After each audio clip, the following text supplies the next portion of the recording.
share the screen first. I have shared the attendance link. You can sign. Alright, let's go ahead with this.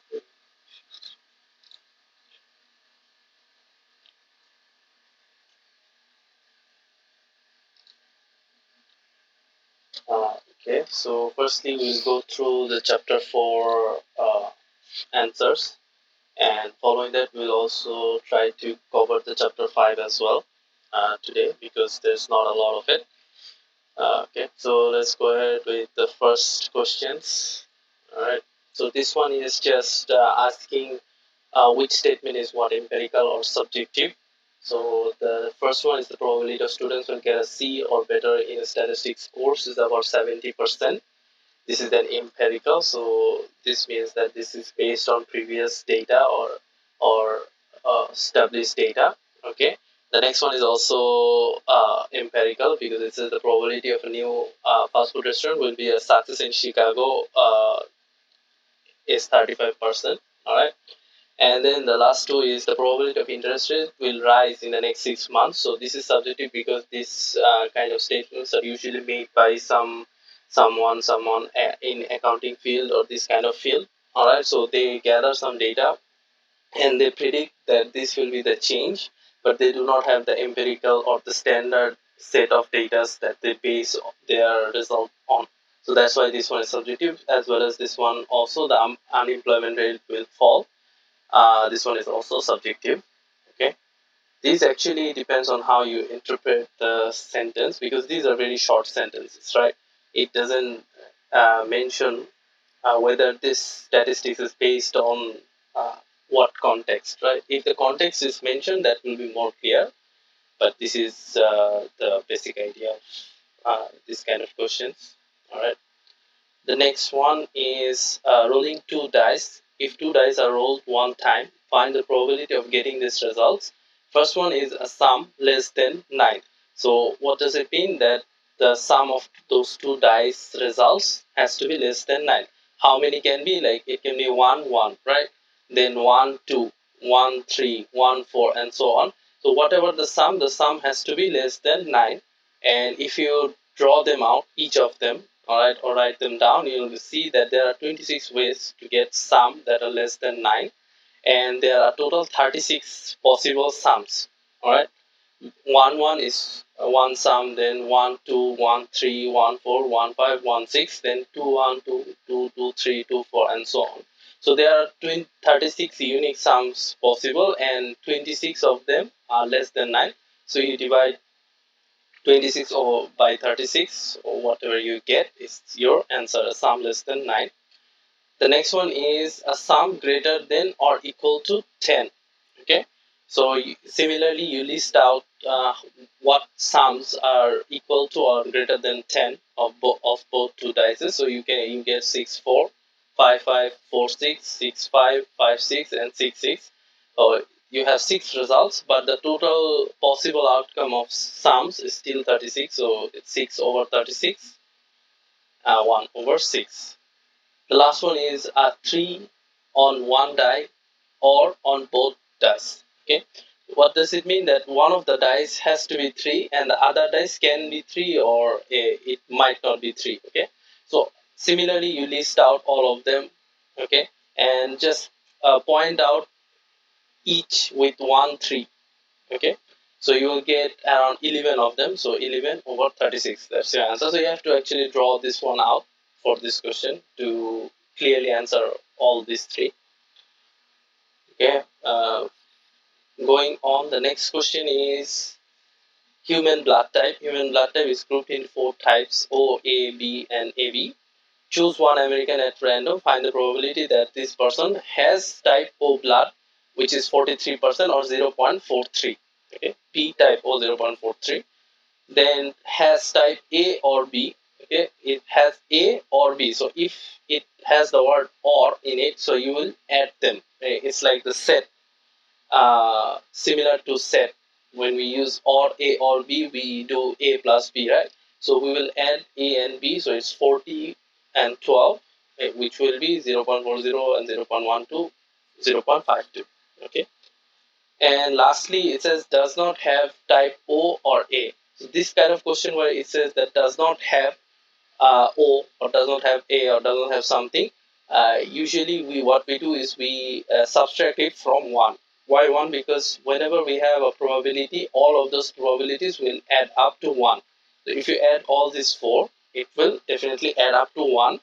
So in this scenario, we do not want the types O and A, all right?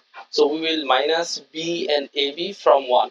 But let's say we just want, like this one seems like if you just want who does not have O and A, you can just do the other two, right? It's very simple. But instead, let's say you have does not have the type O only. In that case, you have to add 3 different probabilities. If you have 10, you have to add 9 different probabilities. Instead, you just subtract it from 1. So here we subtract 43 plus 40, which is 83, and we get 0.17 for answer C. Going on, this one is also similar to this problem. It just has a lot of numbers. The first one is less than 5001, 27%, because it says 1 to 5000. Okay. Next one is more than 20,000. So this one, the range is 5,001 to 20,000. So whatever is above this line is more than 20,000. So 19% plus 14%, which is 33%. Okay. The last one is it is between no, the one before last one is it is between $1 and 20,000, $1 and between 20,000. So it will be 27% plus 40%, which is 67%. And lastly, it is more than 50,000. So 50,000 plus 14%. The answer is 14%. These are very straightforward. And for this one, it's just asked to draw a T tree diagram. So you have I think three appetizers. So you list out A1, A2, A3 as appetizers. Then you have 4 entry. So you have A1, E1, entry 1. Then A1, E2, A1, E3, A1, E4. Similarly for all the 3 appetizers. And lastly, you have 3 desserts. So for each entrees, you get 1 dessert. Okay. And then you list them out. So A1, E1, D1, A1, E1, D2, A1, E1, D3, and so on. So you will get all these results. This is just a very simple tree diagram drawing. Okay. Let's go ahead with what is this? Okay, this one is mutually exclusive. What we use mutually exclusive for calculation purpose, because in the next exercises we check if it's a mutual exclusive or not. Based on that, the formula that we use will be different.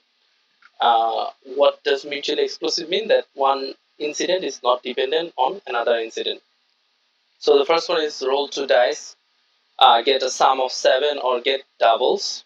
Okay, so these are mutually exclusive.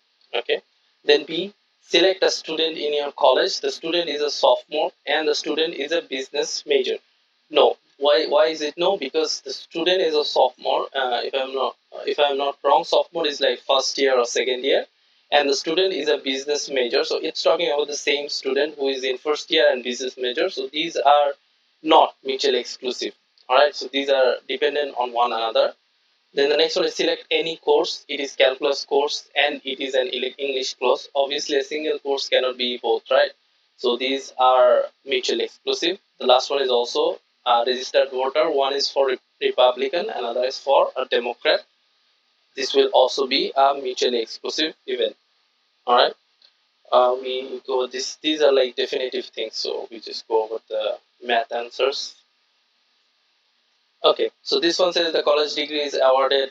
The table below represents the college degrees awarded in recent academic years by gender. Okay, first question is a bachelor's degree.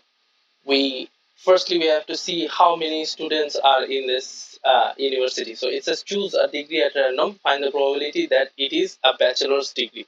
Okay, firstly we need to know how many students there are. So we add all of this 573, 775, 211301, 24, 21, all 6 digits, we get 1907172. Right, now the first question asks a bachelor's degree. So we add whatever students are on bachelor's degree, 573,775. Okay, and we divide it by the total number of students, or total number of students that had a degree. All right, so whatever we get is the result. The next one is a doctorate or a degree awarded to a woman. So doctorate here. So these two, similarly to our previous question, so we add 24 and 21,000 or whatever there is. This one 46,024 and divided by the whole number of students. Then we add, it says a degree awarded to a woman. So we have one, two, three numbers for women. So we add 775424, 301264, and this one, these three numbers, and we get this over the total number. Now, if you see, we added the number 21,683 twice, once for the doctorate case, another for the when we calculate how many women was awarded a degree. So that in those kind of scenarios, we have to subtract when they are overlapping. We have to subtract that overlap. So we subtract this one 21,683 over the whole student number. So whatever we get is our result. Number C is a doctorate awarded to a woman. So whatever the total number, this one will be divided by that. Okay, doctorate and woman. So we get this. And lastly, not a master's degree. So we add these two, the bachelor's 573079 and this one. And we also add the doctorate. Then we add these two together. All right. And then we divide by the total number of students, and whatever number we get is not a master's degree. Okay. This is 4.2. What is this? Okay, this one is the next one is medical tests on emergency patients. The frequency distribution is shown here. Test conducted on a random selected on 30 randomly selected emergency patients. Okay, this one is also very similar. It just tries to teach you the keywords like at least, at most, had three or fewer tests done. Okay, so if you see, maybe we just solve the number C. The patient has had at most three tests done. What does it mean? That he can have less than three, but at most is three. So we will have 12 number of tests, 0. Then we will have 1, 8. Then we will have 2 as well as 3. So number C will have 12 plus 8 plus 2 plus 3 divided by the whole number of tests, which is like 30 patient, right? Yeah. So that will be like 5 over 6. Okay. Because we're selecting a random emergency patient, right? Randomly selected emergency patient. Okay. Similarly to the patient has had at least 2 tests done. So at least 2 tests means 2 and above. So 2, 3 and 4. So we'll add 2, 3 plus 5, right? This one, yeah, B. 2, 3 and 5 over 30. And whatever we get is our result.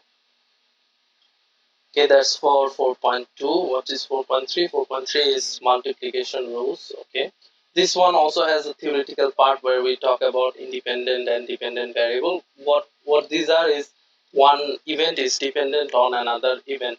Okay, let's example having a large shoe size and having a high IQ. This is independent. A father being left-handed and a daughter being left-handed.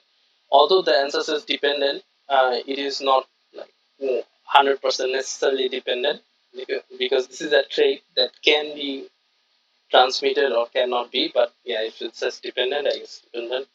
C is smoking excessively and having lung cancer. This is dependent because it has been proven a lot of times that lung cancer is caused by smoking. And lastly, eating an excessive amount of ice cream and smoking an excessive amount of cigarettes. So these two are totally different events which has nothing to correlate each or depend on one another. So this will be independent. So following that, we have 4.3, this exercise. Okay, this answer is a bit, yeah, this answer, okay, let's go ahead. In 2010, about 69.6% of full-time law enforcement workers were sworn officers, and of those 88.2 were males. Females, however, made up 60.8% of civilian employees. Choose one law enforcement worker at random and find the following. Alright. So our first question is the probability that she is a female sworn officer. Alright. So we know that 69.6% of law enforcement workers are sworn officers, and from them 88.2% are male. It is mentioned here 88.2% are male. So we have what we have to do is here there is 69.6%. Okay, 69.6% of officers are sworn officers. Okay, what we need is female sworn officers, but here we only have the 88.2%, which is the number of male sworn officers. So we subtract it from 88.2, we get 11.8%. Now if we multiply this 11.8 with our total number of sworn officers, which is 69.6, what we will get is 8.2%.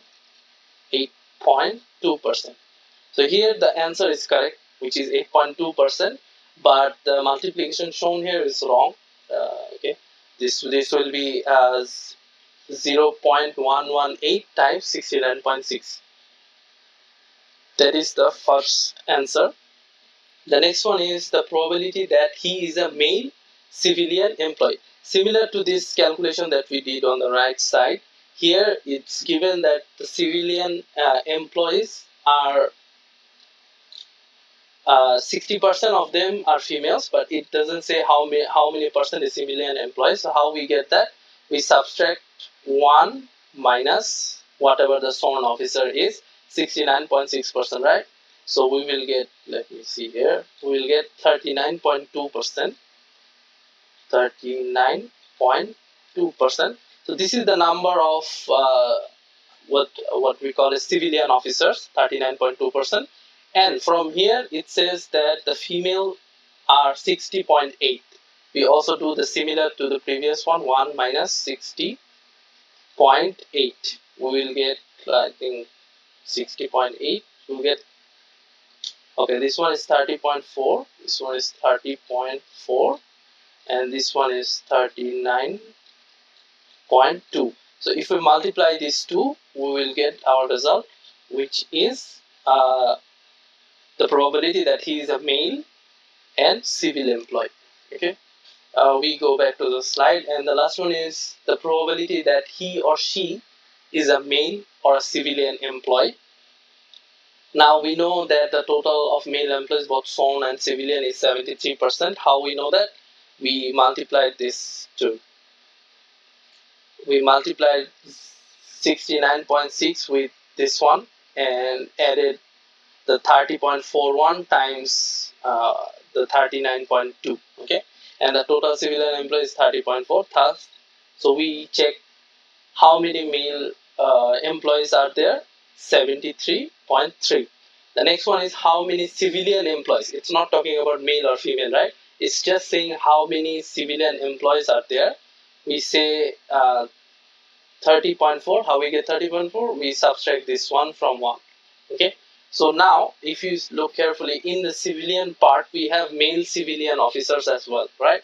We have to subtract how many male civilian officers we have, which we actually got from the B answer, 11.92%. So we'll subtract 0.119 because this part is being counted twice, once in male, also in civilian part. So we'll subtract once and we will get whatever the answer is, 0.918. Following that, this one is what for selecting marbles. Okay, so a bag contains 9 red marbles, 8 white marbles, 6 blue marbles. Randomly choose 2 marbles, one at a time, and without replacement. So this word is very important, without replacement.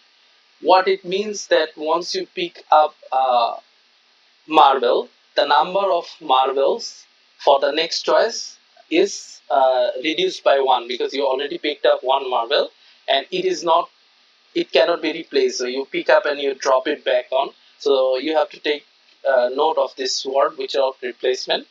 Find the following: the probability that the first marble is red and the second one is white. So we have only 9 red marbles, so 9 over 23. Okay, and multiplied by the what it says and the second one is white. So how many white marbles we have? 8. So we wrote down 8, but we divide by 22 because the total number of marbles has been reduced, right? We already picked one marble, so it will be 8 over 22. The next one is the probability that both are the same color. So here also 9 over 23 times 8 over 22. Okay, what is this 8 over 22? Because we are picking the same color, right? Previously we just subtracted the value from the bottom of the total number of marbles, but here we are saying both red, which means that 9 over 23, after this we have already picked out one marble and we have picked out a red marble. So on both occasions it will be decreased by 1. So we now only have 8 red marbles to choose from and 22 marbles in the whole pot. Similarly for the white, 8. So 8 over 23, 7 over 22. Then the next one is 6 and 5. Okay, so whatever we get is the result. Lastly, the probability that the second marble is blue. Okay, and so the first marble can be anything of the rest, but the second one has to be blue too. So the second one will be 6 over 22. Okay, and 6 over 23. Right? The second marble is blue, so the first marble can be a red marble, can be white marble, right? And can be, yeah, only red and white. So if it's red, we get 6, right? We get 9 plus, right? And it says the probability that the second marble is blue. Okay, so we have red or white first and blue second, blue first and blue second. Oh, okay. We add all the marbles that we have except blue. 9 plus 8, which is 17. We put it over 23, and because the condition says second marble will be blue, now we have one less marble, and the second marble has 6 blue marbles, so 6 over 22. Then we add another case where both of those are blue. So we have the first one blue, 6 over 23, and times 5 because we have already picked out one blue over 22, and whatever we get out of the calculation. Okay. And then what we have is, okay, this one, it has a hint of making a T tree diagram. Okay, we have this data, we will not read through this. Okay, first question is a male student without 8. So we have how many percentage of male students? 0.423. We have male students with 8, 0.606, and no 8, 0.394. Okay, it says a male student without 8. So we multiply the male student number with no 8, 0.4 with 0.3, and whatever we get. The next one is a male student given that the student has 8. It says a male student given that the student has 8. Okay, so we have male student and the student has 8. So what is the probability of 8 and male student? We already know that the 8 and male student, so this one is without 8, so this time we have to multiply with 8, which is 0.606. Okay, so whatever we get on top, and in the bottom we say how many students has 8. Male has 0.4 times 0.606, and female have 0.5 times 0.652, and whatever. So this is like the total number of students that has 8. Okay, because the question says find the probability that the student is, so you're picking a random student, so it has to be a male student, and it also has to have a student 8. So that's why we divided by the total number of 8, so whatever we get. And number C is a female student or student who receives federal aid. So after 8 we have federal aid and non-federal aid. Okay, a female student, so here there are 3 conditions. A female student, okay, wait. A female student or a student who receives federal. Okay, 2 condition is, one, it has to be a female student, or a student who receives federal aid. It can be a male with federal aid, it can be a female with federal aid. So we type the equation which we used previously, okay, where we subtract the inclusion part. So we check out the probability of a student being female, which is 0.5763. Then the probability of the student having federal 8, it's both male and female, so we add them up, and then we subtract female with federal 8. So this one female with 8 and federal 8, we multiply and then subtract. Okay? So whatever we get the result. And then what is the next question? This is heart disease. Okay, this one is similar, so I think you can check the result.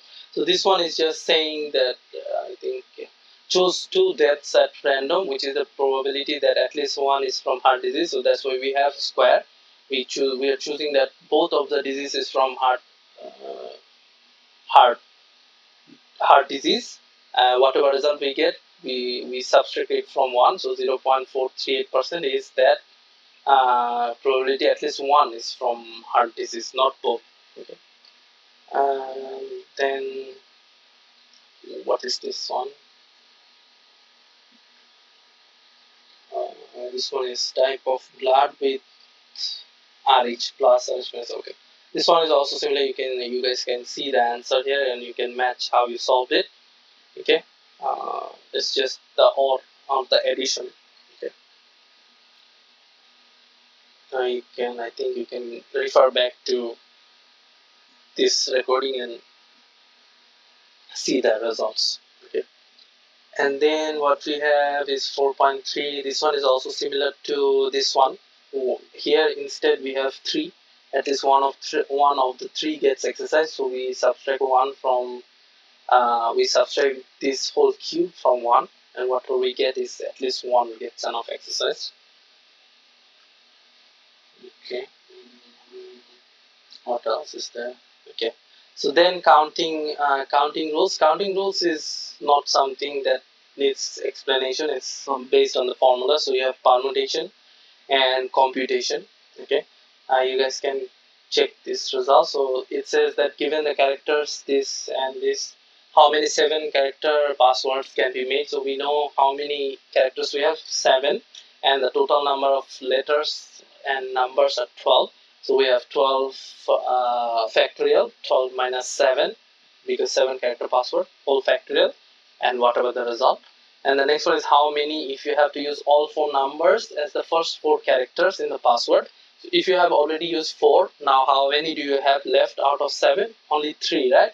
And how many alphabets you have? 8. So in this case, the rule will be 8 factorial divided by 8 minus 1, 8 minus 3 factorial, and times 4 factorial, because it says the first 4 characters are the 4 numbers 1, 2, 3, 4. So 4 factorial will be separate, and whatever result you get. Alright, and then this one is permutation. How many ways you can part from 3 different sets? So you just substitute the values and you get the answer 210. Okay. Similarly, this one also you get 286. Okay. 3 free up to 3 free samples means 0 free samples. You do computation of 0 free samples, 1 free samples, 2 free samples, and 3 free samples. So you'll have like 1, 2, 3 formulas, and you add them up, and whatever you get is the result. You can match these results with, if you have tried it out, you can match this if it's right or wrong. 286 and 378. Following that, we have 4.4, which is 6 students are performing one song, each in a jazz vocal recital. So this is basic counting. So you just have like 5 times 5, because two students have repertories of 5 numbers, so 5 times 5, and the others have 4 songs each prepared. So how many students left?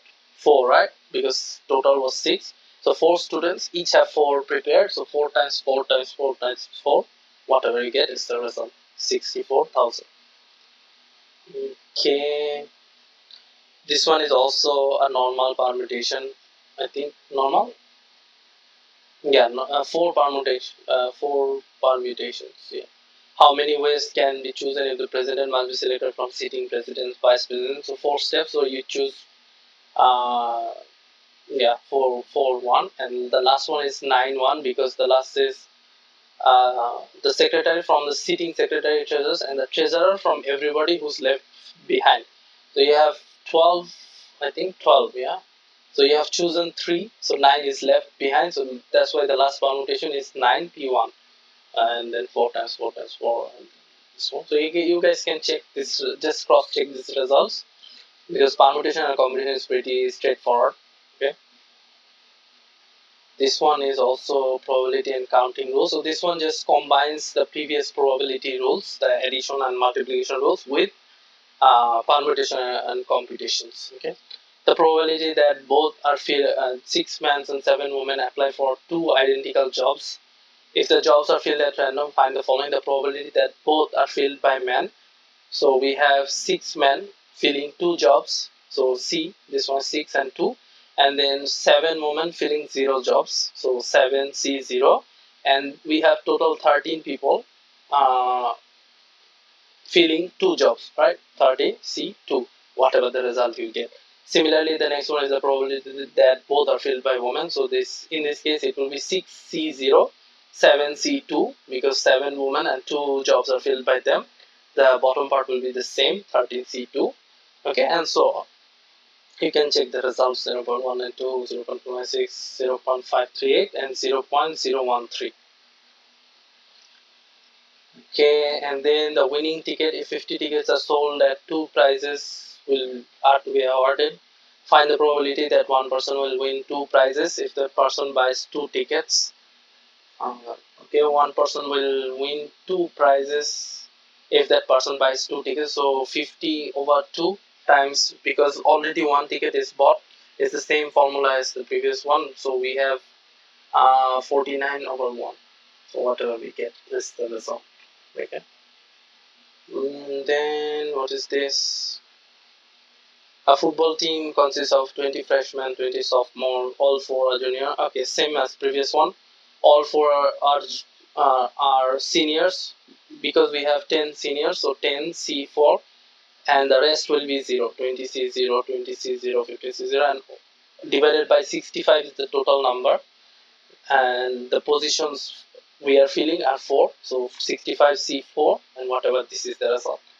Okay, you can check the results. This is for A, B, C, and D. Okay. Alright, I think that's it for chapter 4. Let me see what we have in chapter 5. I think chapter 5 is more straightforward. It's just formula substitution, but the hard part is you have to understand or know which formula to use. Okay, we go with chapter 5. Okay, this is the theory part, whether it is a discrete or continuous. Okay, I will just pause here for a second so that you can check with your answers. This one is from chapter 1, so I will not explain. So discrete, discrete, continuous, continuous, discrete, continuous. These are the answers. Then we go to this one, which is drawing the probability. So you already have the data. Okay, you just plot it out. So x is 0, and the probability of x being 0 is 615, then 515, 315, 115. These are given. So you just draw the diagram. Okay, this one, okay, also same. The probability is given. You just draw the diagram. Okay, and then what is this one? Okay, this one says the first 6 triangular numbers, this are printed on one side of a card. The cards are placed face down and choose 2 cards at random and let x be the sum of 2 numbers. Okay, so now you have like 1 and 3. Okay, 2 cards, that's 4. Then 1 plus 6, which is 7. Then 1 plus 10, which is 11, and so on. So you have to find out how many possible sums there can be. So here we see 4, 7, 9, 11, 13, 16, 18, and so on. And the number of possible sums, okay, not duplicate, is 15. So each of these has a chance of being 1. Okay, 1 over 15. So just drawing it out.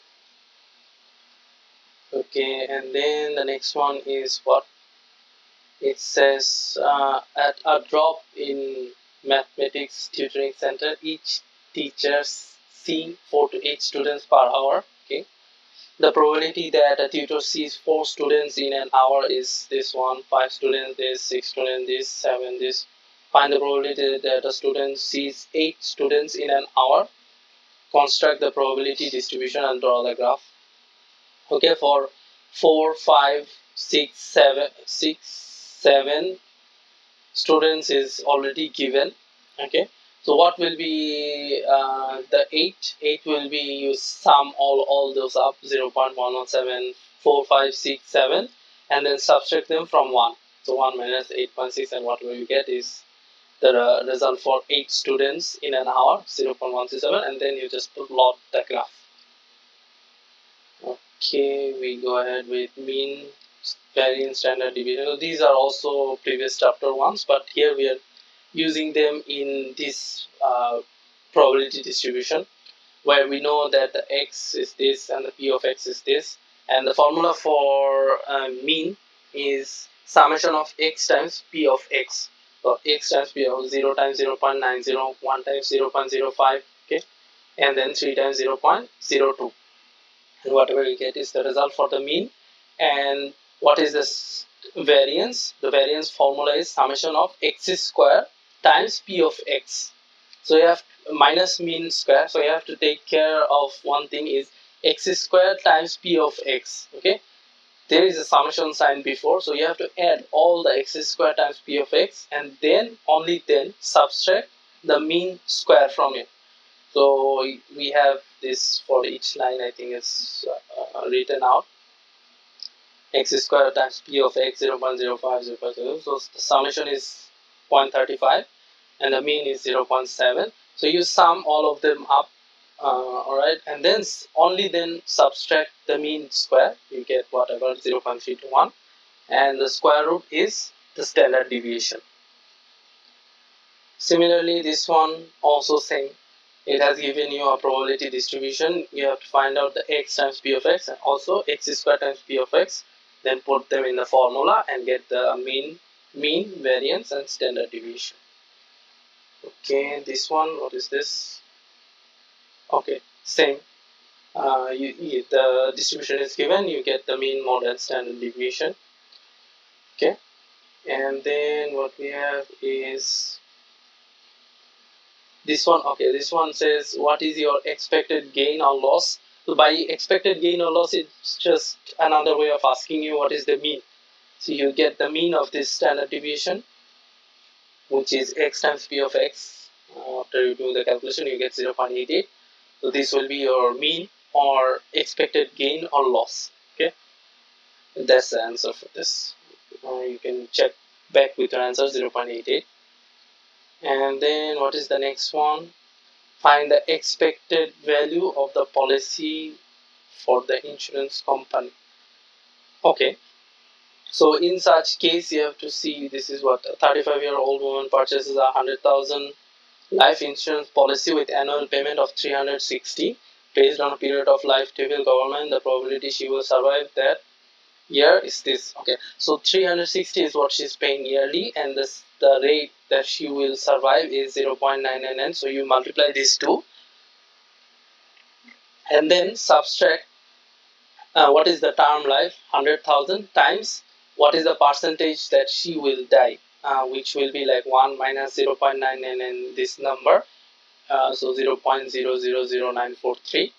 Okay, and whatever the result you get is the expected value for the policy for the company. So in this case 265. So this number means actually the average possible profit from each term life insurance that they are getting, because some of them will die, so they have to pay out, right, the 100,000 loan before they finish the payment. So this is what it means, that the expected value for this policy. And then we have the binomial. Okay, this is where binomial means there are two possible outcomes. Okay, yeah, the first exercise is asking it is a binomial or not. You can check the answers. So it's yes, yes, yes, no, and yes.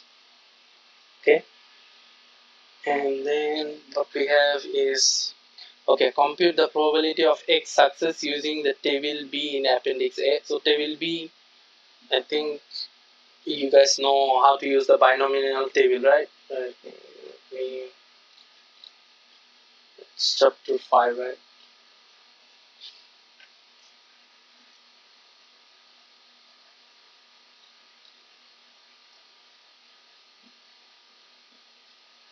Yeah, I think this one, right? So you know how to use the table.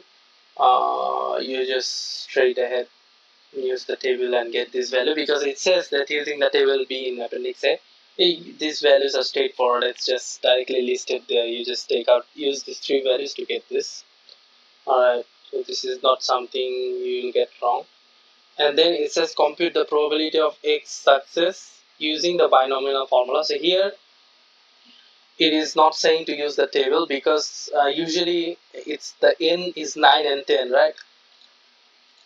The table that will be given won't be this long. Here is 2, 3, 4, 5. So if the n is 20, there is a high chance that the table itself is not given.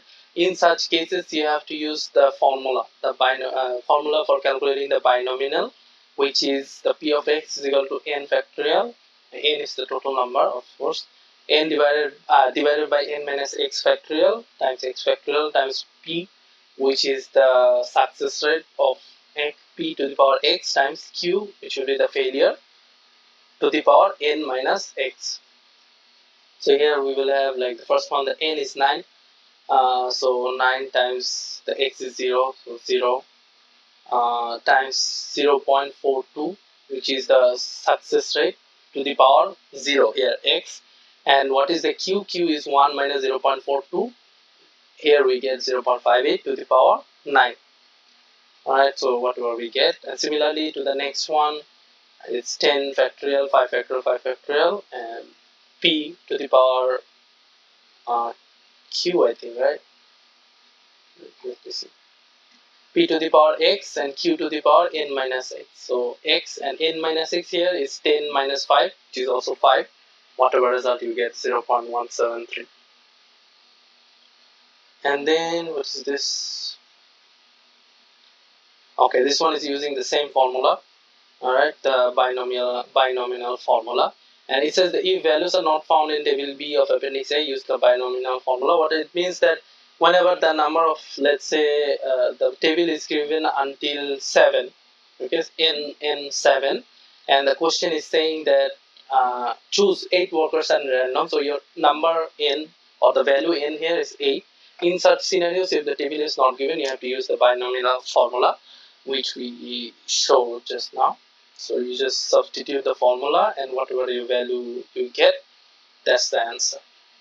Okay, here we also have more than one half drivers to work alone, because we are choosing 8 workers, and more than one half is 5, 6, 7, 8. We have the total number of drivers that we are choosing 8. So we choose 5, 6, 7, 8. These 4 numbers represent more than one half drivers to work alone, so we add them up. So here, if you see, we will add 5, then we will add 6, we will add 7, and we will add 8. What I mean is n8, n7, n6. So the whole formula will repeat itself. So we will repeat it 4 times, 1, 2, 3, and whatever the result comes up. The last one is 0, because one of the values will be 0. That's why. Okay, so that's why we have 3, 1, 2, 3, and whatever the result is. Okay. Then we have survey on concern for criminals. In a survey, 3 or 4 students said court show too much of concern. Okay, this one is also using the binomial formula. Okay, you can check the result. The result is 0.071. You can check it up with your own solution. What is this? Okay, this one is mean variance and standard deviation when it is a binomial distribution. It says that when the condition of the binomial distributions are met. So the formulas are a bit different. If we go back to the slides. Okay, so the mean is n times p, the variance is n times p times q, and the standard deviation is always root over whatever the variance is. So you just substitute the values into this formula and see the answer. So if you want to see the answers, A is 4.33 or 4.3, B will be 7.9, C will be 2.2, and D will be 1.3. Because the value is given and this is the formula, so it's very straightforward. It's just a matter of whether your answer is correct or not. Alright, and then what is this? This one says if 7 graduate students are selected, find the probability that either 2 or 3 will agree to the statement. Okay, this is also using binomial function. Okay, either 2 or 3. So we have the value x, 2 or 3. That's why we will use two functions, one with 2, one with the value of x equal to 2, one with the value of x equal to 3, and then we add those two probabilities up and see whatever the result. So in this, for this question, the answer will be 0.246. Alright, and then this is okay. This is the other types, which is I think multinomial position something. Okay, the first one is according to manufacturers, M&Ms are produced and distributed in the following proportions. This in a random sample, 12 M&Ms. What is the probability of having 2 of each? Okay, so this one is the formula for I think the multinomial, right? Let's just go ahead. Yeah, the multinomial. So you just take care of the formula and just substitute the values, and the result will be 0.0025. Next one is also no. The next one is Poisson. Right? Poisson. Yeah. Okay. So here the lambda means mean. Okay, the mean of the number. The p is the rate of success, and then we have this formula where e is a standard or fixed value, which is 2.7183. Lambda is the mean, and x is whatever we want. So 0 over is the x will be 0. You substitute the values, the answers will be 0.0183, 0.0733, 0.1465, and number D is 3 or more ovaries. So how many ovaries can be? 4, right? 1 ovary per person, 3 or more ovaries. Okay, so we will have 3 or 4, right? You know, so 1 minus, oh, okay, so yeah, so it's what it is doing is subtracting the ones less than 3, as we discussed before.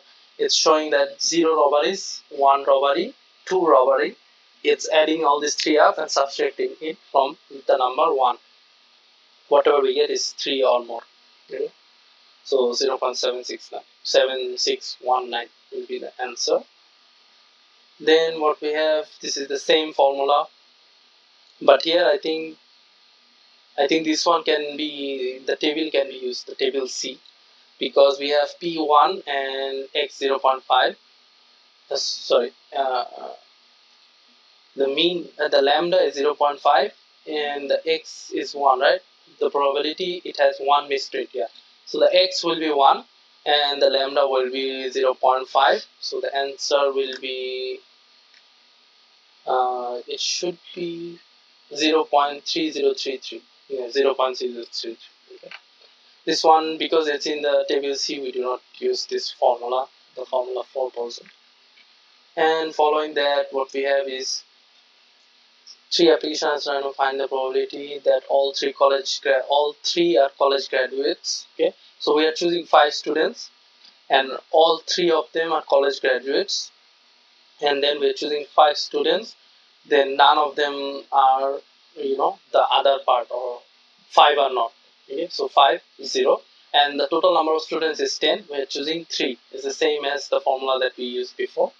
So we get whatever the result is. Here it says the mark shoots an arrow at target, hits bullseye about 40% of the time. Find the probability that he hits bullseye on the third shot. Okay, so the success rate is 0.4, the no success rate is 0.6. Okay, it says that find the probability that he hits the bullseye on third shot. So the first 2 shots will be the failure. So 0.6 into 0.6, or 0.6 square, and the third shot will be success, which is 0.4% multiplied by 0.4%. So the probability of him hitting the bullseye in the third shot will be 0.6 times 0.6 times 0.4, and whatever the result we get, in this case 0.144. I think okay. So that's all for the chapter 4 and chapter 5 question answers. I think if I gave you this one last week, it would have been better, but yeah, I guess. So I've shared the attendance link in the chat. Please sign your attendance. You guys can leave after your sign. So thank you very much. Assalamu alaikum warahmatullahi wabarakatuh.